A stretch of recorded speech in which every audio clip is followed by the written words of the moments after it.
Dans cette vidéo, on va voir comment utiliser les icônes du système Material Design de Google. Google nous donne accès à une panoplie d'icônes qu'on peut aller récupérer.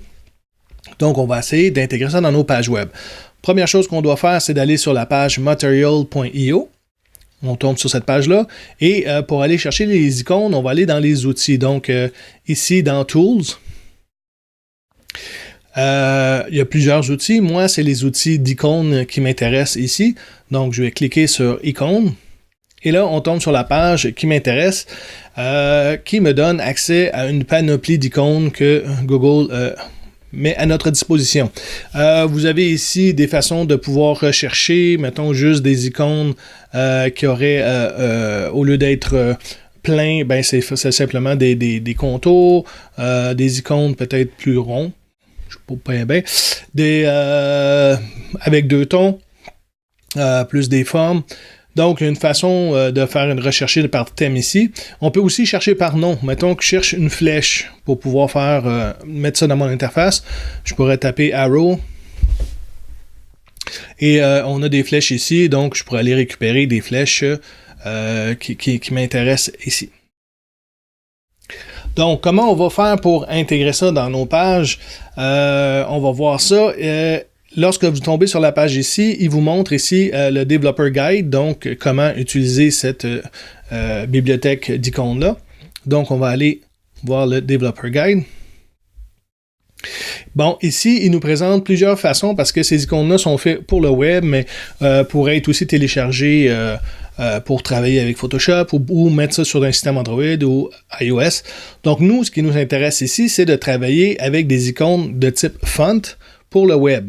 On pourrait aussi les prendre en images, mais on va plutôt les utiliser en typographie. Donc, je vais cliquer ici sur Icon Font for the Web. Et là, ben, il m'explique, petit patata, qu'il y a 900 icônes. Et il me dit, il y a deux méthodes pour pouvoir les utiliser. Soit on les utilise avec le site web Google Web Font, ou bien on les télécharge sur notre site web. On va y aller plutôt d'une façon plutôt simple. On va les laisser sur le Google Web Font. Donc, il nous dit qu'il faut intégrer ce lien-là ici dans notre page web. Donc, on va aller voir la page web que j'ai fabriquée. J'ai fabriqué une page bien simple ici avec simplement, on va avoir une icône au centre de notre écran. Et ici, on va voir la page à quoi elle ressemble. Ben, c'est simplement une page très, très, très simple avec juste un paragraphe. Bon, j'ai mis le Normalize ici et avec les styles qui sont rattachés à ma page web. Je vais aller voir les styles ici. Donc, j'ai mis les éléments en box sizing border box. Et si on va voir le body, bon, j'ai mis une couleur à mon background. J'ai mis une grandeur à ma typographie de 18px, mais en format REM. Et ensuite de ça, j'ai simplement passé mon body en display flex pour centrer l'élément que je vais mettre dans ma page. Et je lui ai donné une largeur minimale et une hauteur minimale qui est à 100% du viewport ou du view width ou du view height. Donc, moi, je vais aller dans ma page HTML. Je vais revenir ici. Il me dit que j'ai besoin de mettre le lien vers la feuille de style et la famille de police qu'on va utiliser, c'est Material Icon. Donc, on copie ça, on se revient dans notre page web. Moi, je les mets habituellement avant mes styles à moi. Donc, je vais simplement faire comme ça ici. Donc, on a intégré la police dans notre page web. Ensuite de ça, il nous indique, ensuite de ça, qu'on va aller chercher, bon, ça c'est la deuxième façon, qu'on va aller chercher l'icône I. Habituellement, c'est pour mettre en italique, c'est l'ancienne balise pour mettre en italique, mais on va mettre la classe Material Icon. Comme ça, Google va savoir, pas Google, notre page web, va savoir qu'on travaille avec la librairie Google et va modifier la typographie Face ici. Il va mettre plutôt un icône de visage comme ça ici. Donc, si je m'en viens prendre cette balise-là et que je la mets à la place de mon texte, je pourrais la mettre directement dans mon body. Habituellement, bon, c'est dans un paragraphe qu'on va mettre ça, à côté du texte, ou sur un bouton, ou des choses comme ça. Donc, je l'ai intégré dans une balise P. J'ai mon icône qui est intégré, j'ai ma police qui est ici. Je vais aller voir ce que ça va donner dans ma page web. Et on voit l'icône qui est apparue ici. Si je regarde voir dans l'inspecteur, je vais aller inspecter ça ici, j'inspecte le i. Si je vois ici, on le voit bien, Material Icon, c'était la classe qui était sur mon élément i. On voit que Google le met en 24px par défaut. Même si moi, sur Body, j'avais dit que j'étais en 1.125 rem, donc si je regarde calculer qu'est-ce que ça me donne du 18px. Par défaut, lui, il met du 24px, donc la grosseur ne suit pas réellement ma grosseur à moi, ça suit plutôt la grosseur que Google a bien décidé de mettre par défaut. On pourrait modifier ça, on va essayer de modifier ça et de pouvoir jouer un peu avec ce qu'on veut pour notre icône. Donc, je retourne dans ma page web. Une des choses qu'on va faire, c'est que ici, on va lui ajouter une classe. On va pas essayer de jouer avec la classe Material Icon. Material Icon, on va laisser ça à Google, c'est la classe de Google. Nous, on va se faire une classe de plus. Donc, ici, je vais mettre simplement mon icône. Donc, j'ai mis une classe ici. Je la copie et je m'en viens ici. Comme ça. Et je vais aller me mettre ma classe, mon icône ici. Et là, je vais pouvoir jouer justement sur cette icône-là.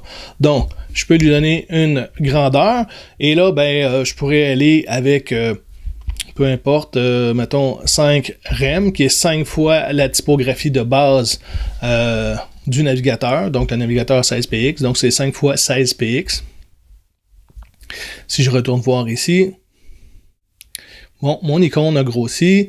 On voit dans l'inspecteur que le font size de base de Material Icon a été écrasé par ma classe à moi. Donc, c'est ma classe qui l'a emporté. Et si on va voir à quelle grandeur que ça fait, ça donne du 80px. 5 x 16 donne 80px. Donc, on pourrait toujours ici mettre